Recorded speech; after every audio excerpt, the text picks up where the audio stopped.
I didn't notice it at first. My daughter came home in silence, and that evening she said, "Dad, I don't want Mom to be my mom anymore." I had no idea what to say, and it all began a few days earlier. Phoebe Osborne is a good girl. She does well in school and plays volleyball at the South Dakota State School Olympiad. Phoebe ran the relay brilliantly, and their team won the trophy. One day, Mrs. Idra Neal, Phoebe's homeroom teacher, invited Barney and Kathleen, the girls' parents, to class and suggested transferring the talented young miss to a specialized school with a focus on mathematics. Her mother had no objections, but her father, himself an educator and a professor of advanced mathematics at the University of Vermilion, asked them not to rob the child of her childhood and not to raise the issue for now, everything in its own time. Besides, girls, no matter how smart they may be in childhood, rarely go on to succeed in the exact sciences as adults. Barney knew this from experience, and therefore gently declined the offer. So Phoebe remained an ordinary child. Well, not entirely ordinary. She very rarely received grades lower than an A. Occasionally, she would get a B in socialization. But in math, physics, and geometry, never. And Phoebe was absolutely certain that in the future, in her bright and flawless future, she would undoubtedly become a professor and a teacher of higher mathematics, just like her father. On that unfortunate day, language class was canceled. The English teacher, Letitia Martin, suddenly fell ill and was sent home to rest and recover. Rachel, Phoebe's friend, said that Mrs. Martin was probably pregnant. "Why do you think that?" Phoebe asked, surprised. "Well," Rachel replied, "she looks pregnant. When my mom was pregnant with Michael, she walked the same way, winced a lot, and sometimes groaned. Yeah, she's definitely pregnant." Phoebe had only seen pregnant women in movies. She was an only child, and sometimes dreamed of having a little brother or sister. But what do pregnant women actually look like? So she trusted her friend's opinion. Rachel's grandmother, Madeline Donaldson, a small, cheerful old lady, came to pick her up from school. "Phoebe, who's going to take you home from school?" she asked. "I don't know. Dad's teaching, and Mom went to visit Grandma. I guess I'll walk home." "Wait," Madeline raised her finger. "Call your dad or Mom and ask for permission to come with us." Phoebe did just that. Her father gratefully allowed Mrs. Donaldson to take care of his daughter, but the girls didn't go straight home. You clearly don't know Rachel's grandmother. She decided that since the kids had a few free hours in the middle of the day, when there were no lines and no traffic, they should go have some fun. First thing, they sped from downtown to the outskirts, to Pizza Ranch.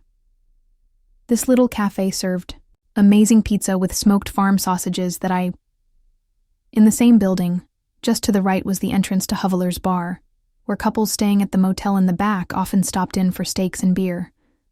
The day promised to be wonderful.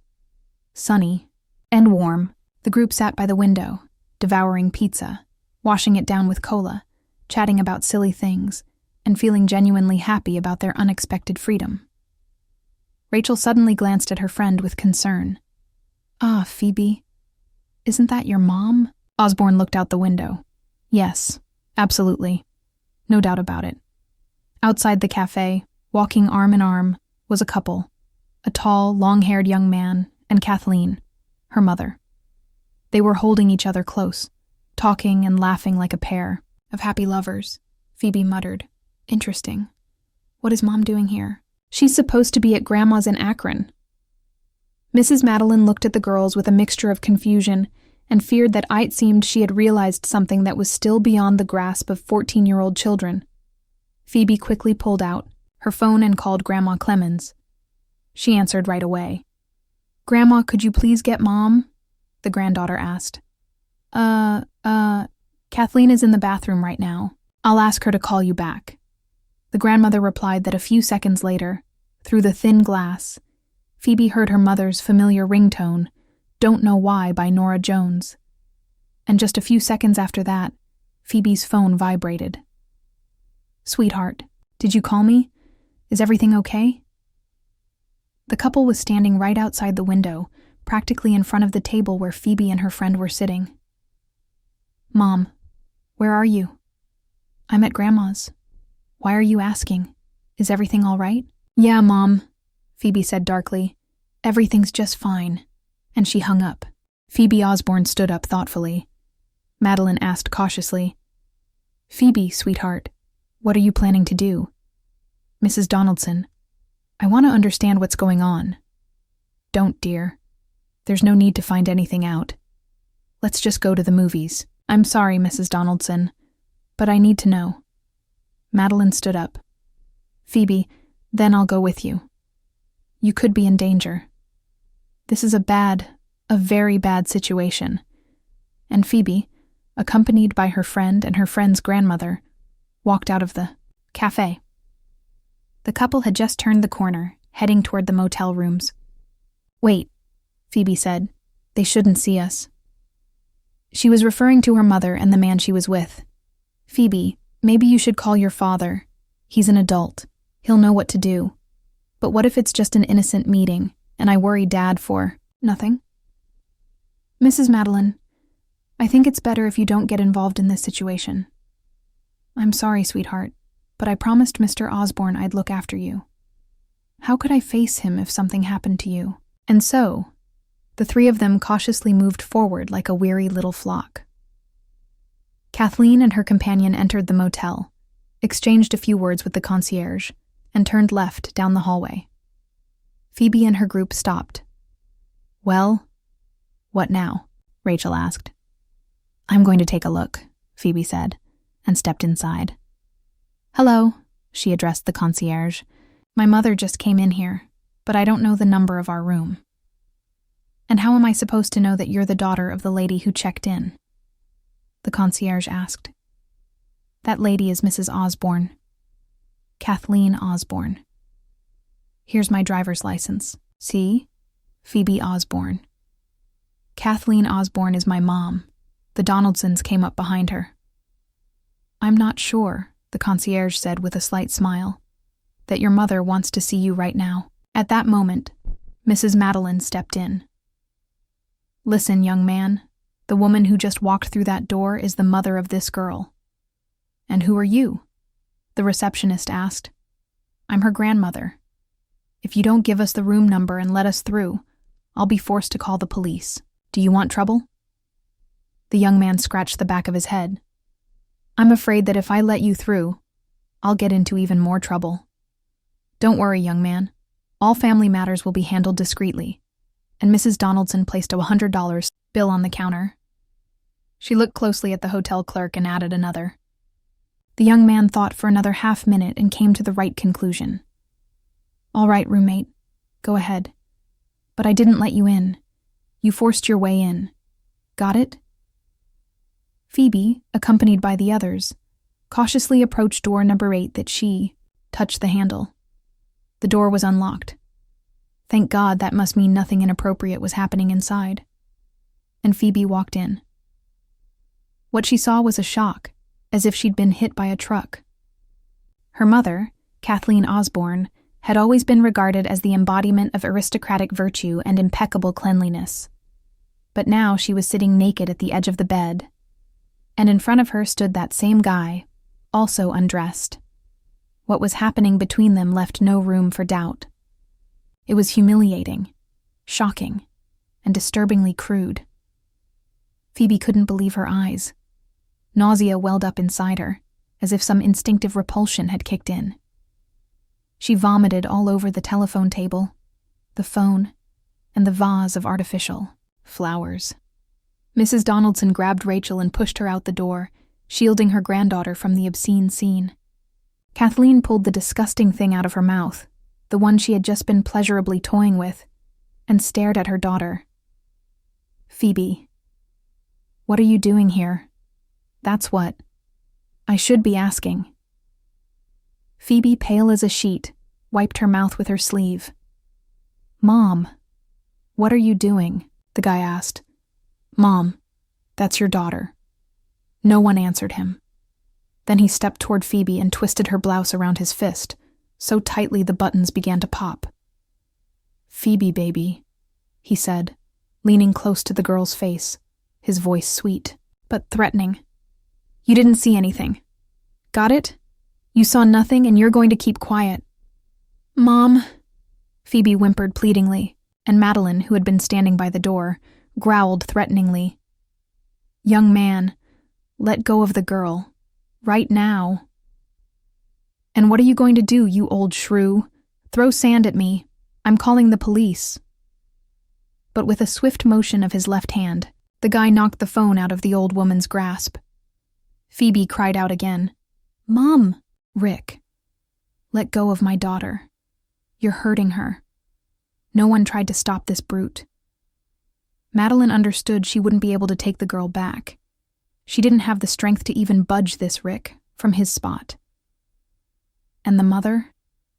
She was feverishly wrapping herself in a bedsheet and made no move to intervene. She just kept repeating, "Rick, don't.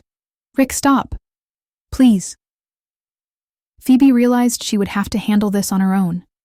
She took a step back from the thug, aimed carefully, and with all the strength her 14-year-old body could muster, kicked him hard in the shin. Her sturdy school shoes held up perfectly. Something cracked beneath the toe. Rick immediately let go of his victim and dropped into a crouch, clutching his leg. He screamed, "You little brat, filthy creature." He thought that was the end of it, but he was wrong.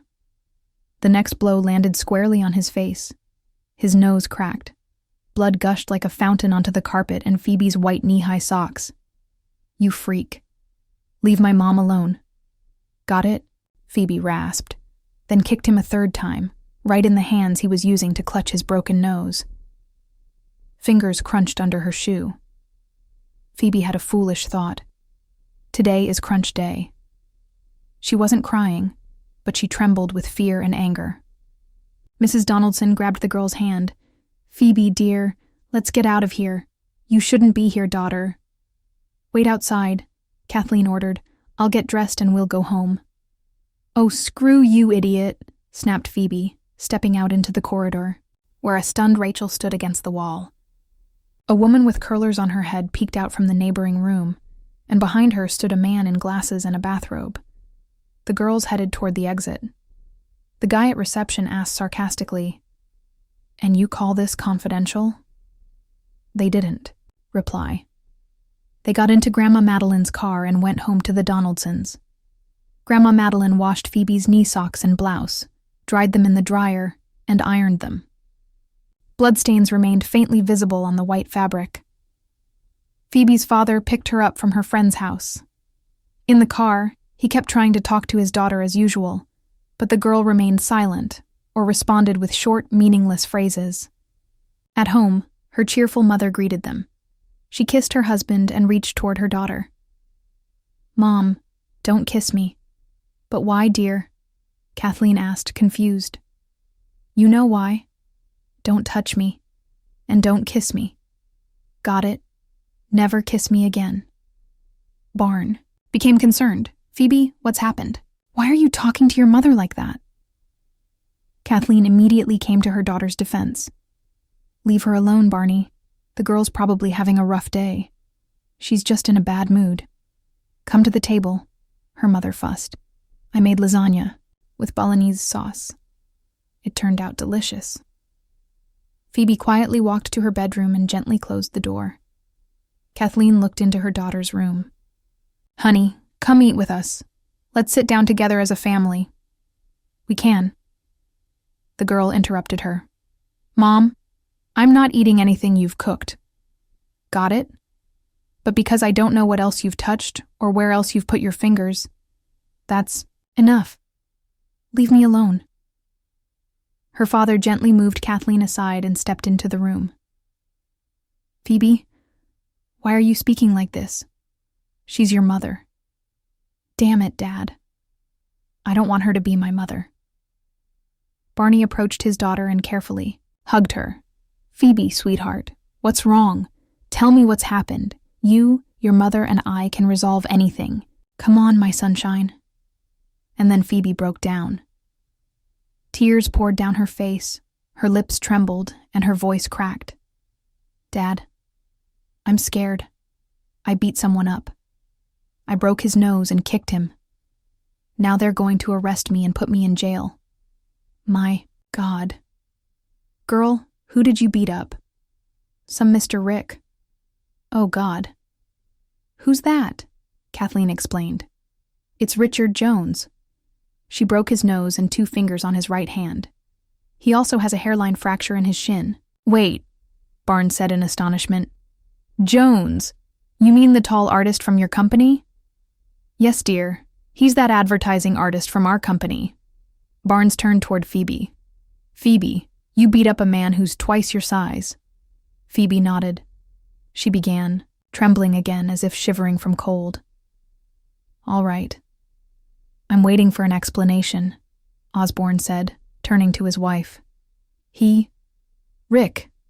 He attacked Phoebe. She was defending herself. And where were you? I was nearby, but I just couldn't do anything in time.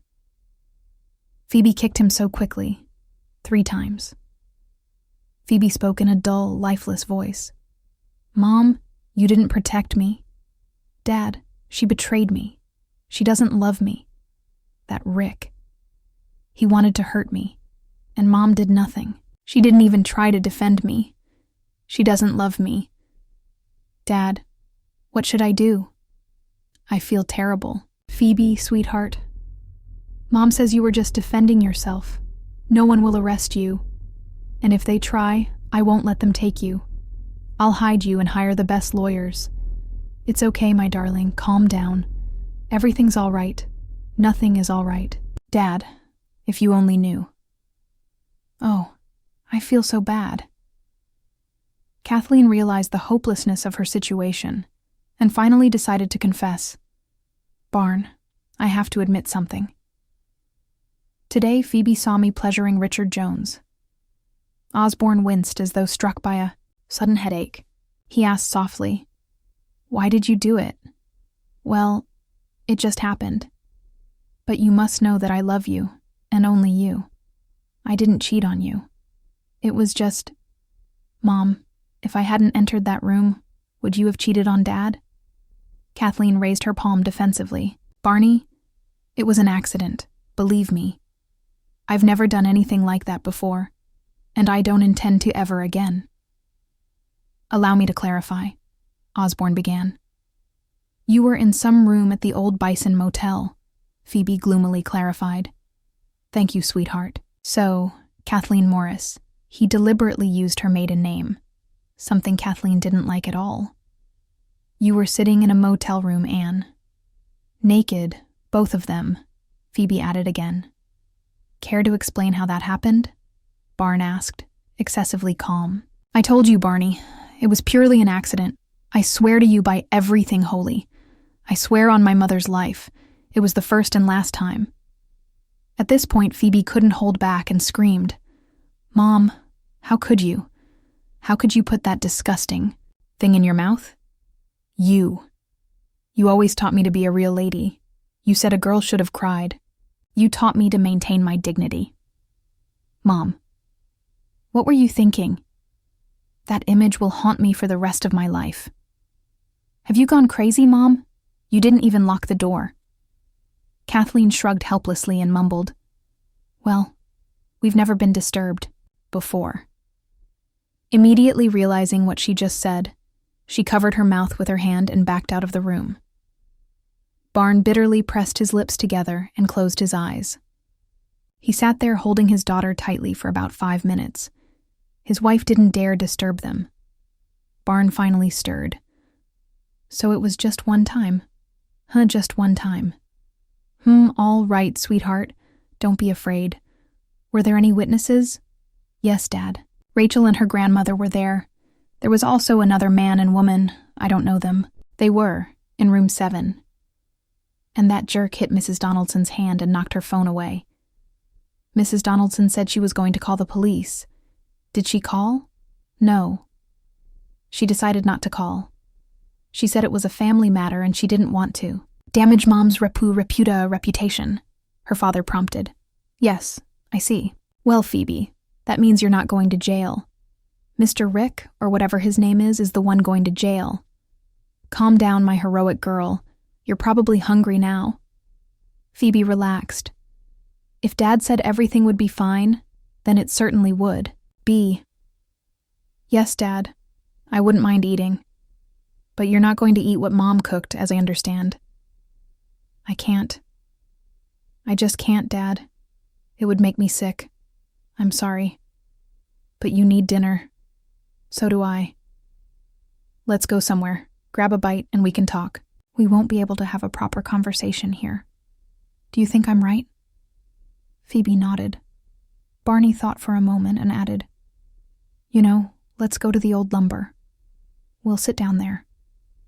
They headed toward the door. Kathleen overheard where her husband and daughter were going and became flustered. Wait, what about me? Did I cook for nothing? I made an effort. She received no response. Barney and Phoebe silently got into Osborne's car and drove away, leaving Kathleen sitting at the kitchen table with her head in her hands. They settled at a table in a quiet corner, and Phoebe, half-heartedly picking at her evening chicken salad, told her father everything in detail. Osborne seemed to have already calmed down, accepting his wife's infidelity as a done deal. However, he was shocked that his mother-in-law had become an accomplice in destroying his family. The next day passed relatively normally. Phoebe's father dropped his upset daughter off at school. He then headed to work feeling drained and sleep-deprived, having spent the night on the living room couch. After lunch, however, things began to unfold. On her way home from school, Phoebe stopped by her friend's place, the Donaldsons, to wait for her father. Grandma Madeline, and was kind to her, knowing the trauma the girl had endured. The girls had just settled at the computer, preparing to dive into Twitter. When the doorbell rang, Grandma opened the door and let in a neatly dressed, very polite young man. He introduced himself as Attorney Lee Chapman, confirmed their identities, and said he needed to speak with them. The issue is, he began, sitting down at the table in the living room, that yesterday, a compromising video appeared online featuring my client, Richard Jones. This video was uploaded to a video hosting service from the account of Rachel Donaldson. Additionally, you appear in the recording, Mrs. Donaldson, as the adult accompanying the child. I understand the girl is a minor, and thus her parents must bear responsibility. But Grandma Madeline had a friend, a former criminal lawyer who lived nearby. Mrs. Donaldson interrupted the lawyer's speech, excused herself, and called Alexandra. She briefly explained the situation, and Alexandra quickly arrived. When the elderly friend limped into the living room, leaning on her cane, Mr. Lee Chapman asked sternly, though clearly surprised, "Who is this?" "Your worst nightmare, kid," answered the gentle-looking old lady. She sat down at the table opposite the lawyer, unceremoniously nudging her friend aside. "So, what's the issue here?" Alexandra asked bluntly. Chapman repeated his question. "Excuse me, but who exactly is this?" Madeline introduced her. "This is my attorney, Miss Alexandra Thomas." "Dear, this is the lawyer representing the young man who—" "I get it, Mad, don't bother." Alexandra waved dismissively. "Better fill me in on what's happening here. What does this jerk want?" Lee immediately pressed the elderly ladies. "I'll attribute your rudeness to your advanced age. But surely you understand that posting the video involving my client is illegal. He, my client, demands compensation for moral damages.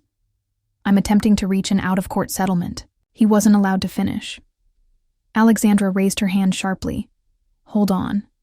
So it's about money. They want cash, huh? Interesting. Have you actually seen this video yourself?" "I personally took the liberty. It's very intriguing footage."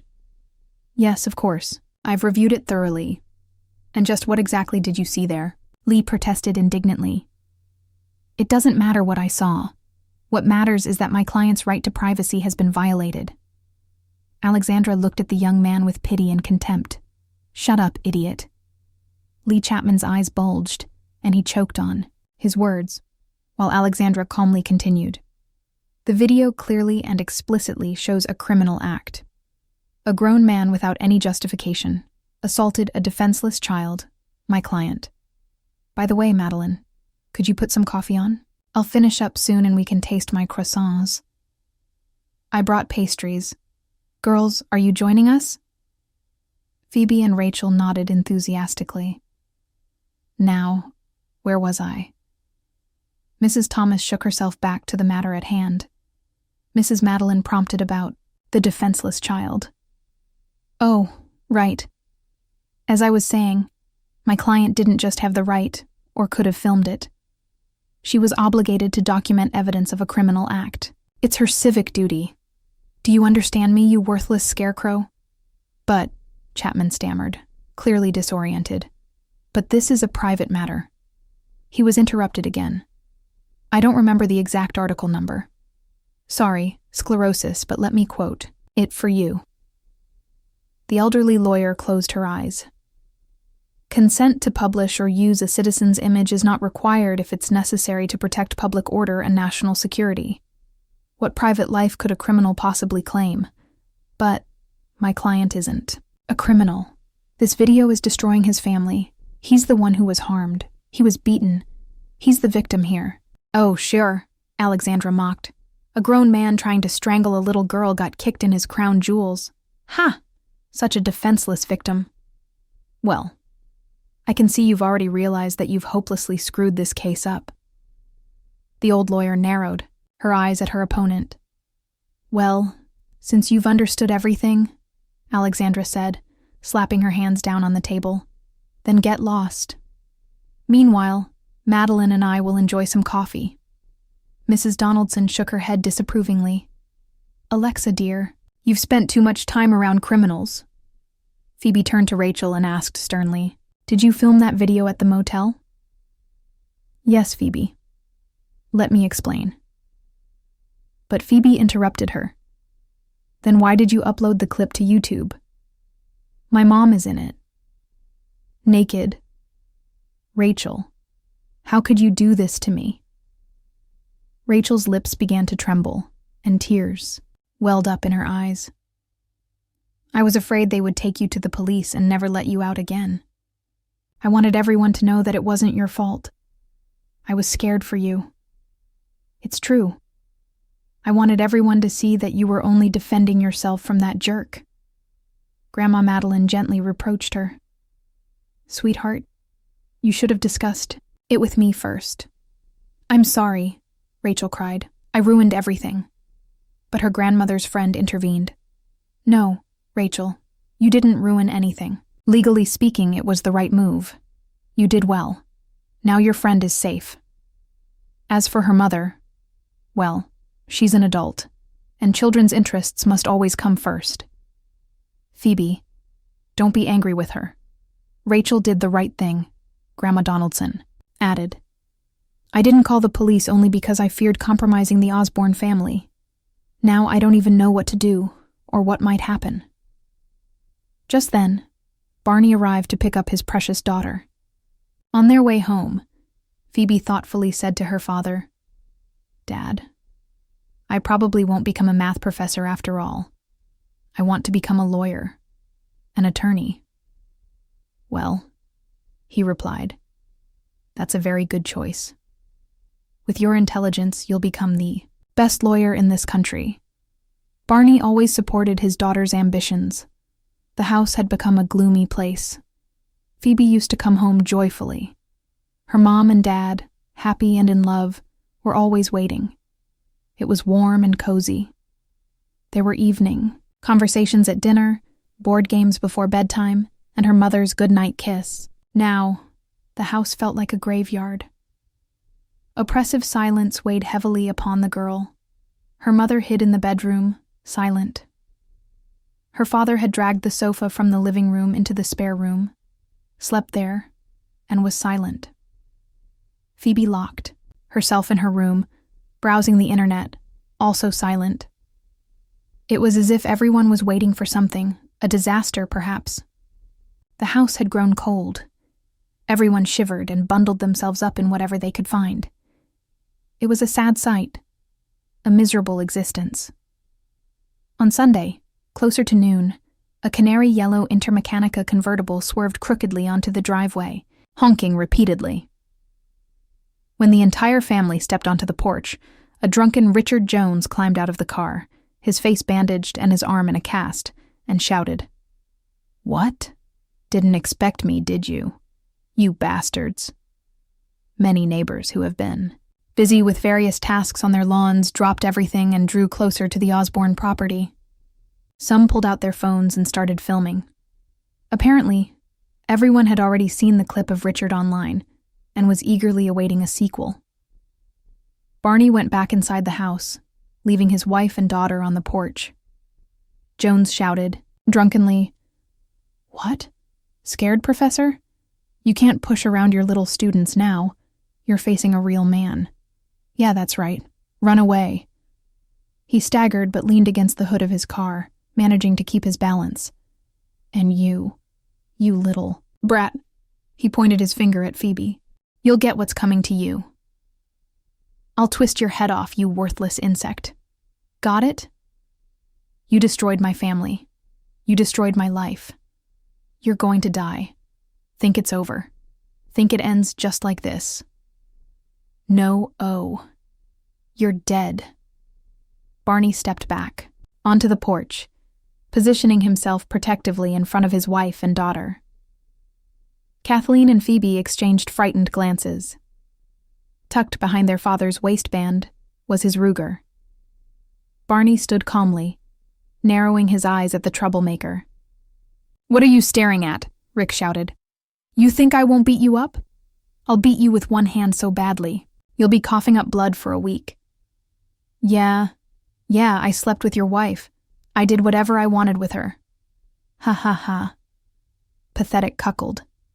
He lost his balance again and grabbed hold of the windshield to steady himself. Barnes said quietly, "Stay. Calm, girls. I've already called them. The police will be here any moment." The drunk man pushed himself away from his flashy car and started staggering toward the family on the porch, but at that moment, the siren of a police patrol wailed from down the street. That was basically the end of it. Richard Jones was shoved into the patrol car and driven away. One police officer remained behind briefly to ask the Osbornes if they were all right, then started the yellow convertible and followed his colleagues.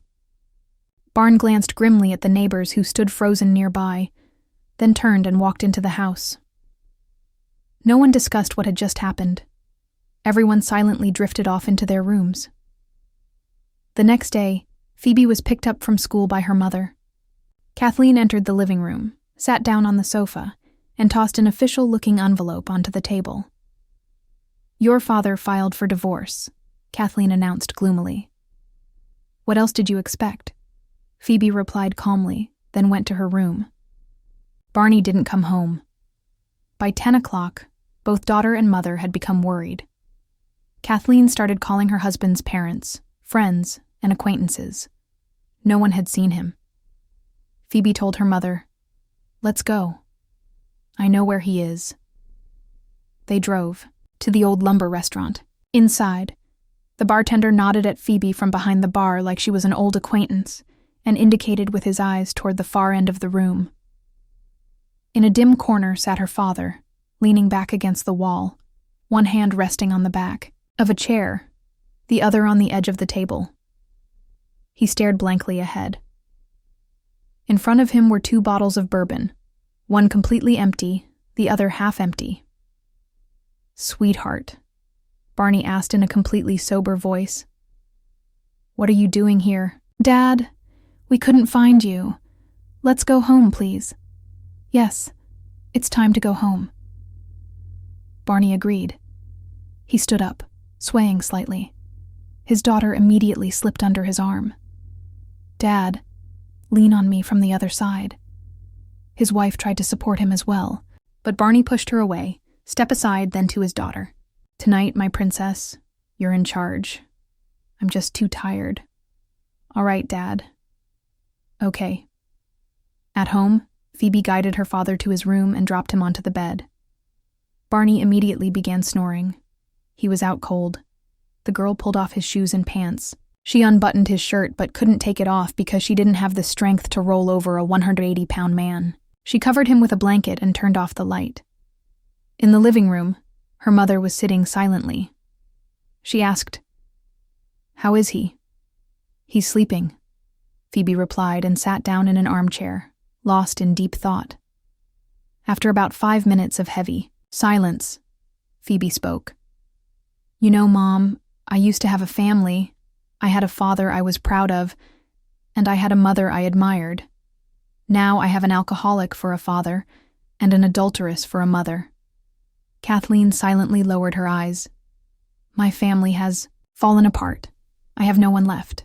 Even Grandma Clemens, she covered for you while you were servicing some drunk." Her mother remained silent. "My life is over. I don't know how to keep living." Phoebe straightened up and looked at her mother. "But I know who's to blame for all of this." She stood up and walked into her parents' bedroom. In the bottom section of the wardrobe stood the gun safe. Phoebe entered the code and pulled out the gun kit. She took off her jacket, strapped on a shoulder holster, checked the pistol's magazine, clicked it into the grip, and slid the Ruger into the holster. Her father had taken her to the shooting range. Phoebe knew how to handle a handgun. Her mother, standing in the doorway, asked fearfully, "Phoebe, what are you planning to do? Why do you need a gun?" "Don't worry, Mom. I'm not going to hurt you." Phoebe adjusted her shoulders and straightened the holster. "Mom, the one who destroyed my family has to pay for it. Sweetheart, what are you going to do?" "I'm just going to kill him, your lover. Maybe then Dad will feel better and cancel the divorce." Phoebe looked at her mother sternly. "In any case, that filthy Rick needs to be punished. Sweetheart, please don't do this." Kathleen tried to hug her daughter, but Phoebe pulled away. "Mom, the rule. You don't touch me. Understood?" Yes, sweetheart. But the gun. If you try to take it from me, I'll have to shoot you. Then I'll kill that bastard. They'll send me to juvenile detention. And when I turn 18, they'll execute me. But if you kill him, the police will take you. I'll say he threatened me. He said he was going to kill me. I got scared and went to shoot the bastard. They won't give me much time. And Dad will hire the best lawyers." Phoebe remembered Grandma Alexandra and gave a crooked smirk. "Yeah, I already have someone in mind. Now, Mom, give me your lover's address and the keys to your car, but..." "Mom, don't make me use force." Okay, sweetheart. The keys are in the car." By the time they reached Kathleen's Chevrolet Spark, she started pleading again. "Sweetheart, please believe me. This is a bad idea. I'm going to call the police." Phoebe squinted at her mother. "Kathleen, you have no choice. If you call the cops, I'll start a shootout with them and they'll kill me." Kathleen opened her mouth to say something, but Phoebe cut her off. "If you try to stop me, I'll kill you, to keep you from getting in the way. Then I'll kill that bastard so he learns his lesson, and I'll face the death penalty. Best case scenario, I just shoot the scumbag and get 5 years, maybe even less. So choose. Are you a loving mother or a complete traitor?" Kathleen cried softly, but her daughter kept pressing. "So now, give me the address and go back inside. I'll handle the rest myself." "All right, I'll go with you." "I'll drive the car," Kathleen said, finally making up her mind. "I'll take you there myself." When they pulled up to the Jones house in the dark, Kathleen looked her daughter in the eyes and reached out her hand. "Give me the gun, Mom." "Stop. We already talked about this. Phoebe, give me the gun. I'll do it myself." "Mom, don't be ridiculous. You're not fooling me." "Phoebe."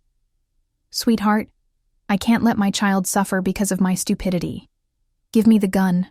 I promise you, I'll take care of everything myself." Mother and daughter stared at each other for a long time. Finally, Phoebe pulled out the gun and handed it over. "Stay here," Kathleen ordered. She walked up to the door, stood there hesitantly, then turned back and leaned heavily against the Chevrolet. Phoebe rolled down the window. Kathleen was trembling. as if having a seizure. Her teeth were chattering. "Just a moment, sweetheart. Just a moment. Mom will take care of everything." She walked back to the door and rang the bell. A man opened it, filling nearly the entire doorway. 3 shots rang out. Kathleen returned empty-handed and sat down in the driver's seat. "It's done, Phoebe. It's over. Are you satisfied now?" "Mom, let's get out of here." "No. We can't leave, sweetheart. That would be fleeing the scene of a crime. We can't do that. It would only make things worse. Besides, your father's gun is still in there." "I dropped it." "They'll find me anyway." Phoebe started to climb out to retrieve the weapon, but her mother stopped her. "Stay here, sweetheart. There's no need." The girl scooted closer and hugged her mother. "Mom, forgive me. Please. I didn't know what else to do. It's all right, my girl. Now you believe that your mother loves you?" "Yes, Mom. Now I believe it." Someone had heard the gunshots and called the police. A patrol car arrived. The officers approached the body on the porch. The female officer spoke into her radio, while the male officer swept his flashlight across the lawn. Kathleen hugged her daughter. "Well, Phoebe, it's time. Goodbye. Remember, your mother loves you." And she stepped out of the car.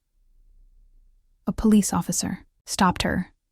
"Ma'am, don't come any closer. A crime has been committed here." "Sergeant, it was me. I'm the one who killed Richard Jones." The officer froze. He stood still for a few seconds, then called out, "Gabriel, come over here." The female lieutenant approached. "Arrest me," Kathleen repeated. "I was the one who fired. I killed that man. Over there," she pointed, "is my husband's gun." Gabriel shone her flashlight into Kathleen's face. "Wait a minute. You're Professor Osborne's wife, aren't you?" "Yes, I'm his wife." "My God, why did you do it?" "He threatened my daughter." Everyone stood in silence for a moment, clearly troubled. Then the officer said, "Well, Aloys, cuff her." Kathleen began quickly. "My daughter, my child. She's in the car. Please take care of her. Detectives will be here soon." Gabriel reassured her. "I'll brief them on the situation and make sure your daughter gets home safely." Phoebe was sitting in the kitchen, gloomy, exhausted, her eyes swollen from crying. Barnes shuffled out of his bedroom and dropped heavily onto a chair. "Phoebe, is there anything to drink?" Phoebe placed a carton of orange juice on the table. Barnes drank straight from the container, gulping down the liquid greedily. "Ugh." He wiped his mouth with his hand. "Where's your mother?" "Already left for work." "No, Dad. She's in jail." Her father stared at the girl blankly. "Where did you say she is?" "In jail, Dad." "In jail." It finally sank in. His eyes widened in shock. "My God, what did she do?" "She killed Richard Jones. Killed him." "How?" "With your gun." Barnes seemed to deflate. His face went pale, his shoulders slumped, and his whole posture collapsed. "My God. She did it to prove she loves me, not him. I drove her to this. Oh God, this is my fault." Phoebe wanted to tell her father that none of this was his fault, but she stayed silent. Why should he have to know that? Thank you for being with us. And if you're one of those who watches silently, just leave a like. It helps new stories come to light.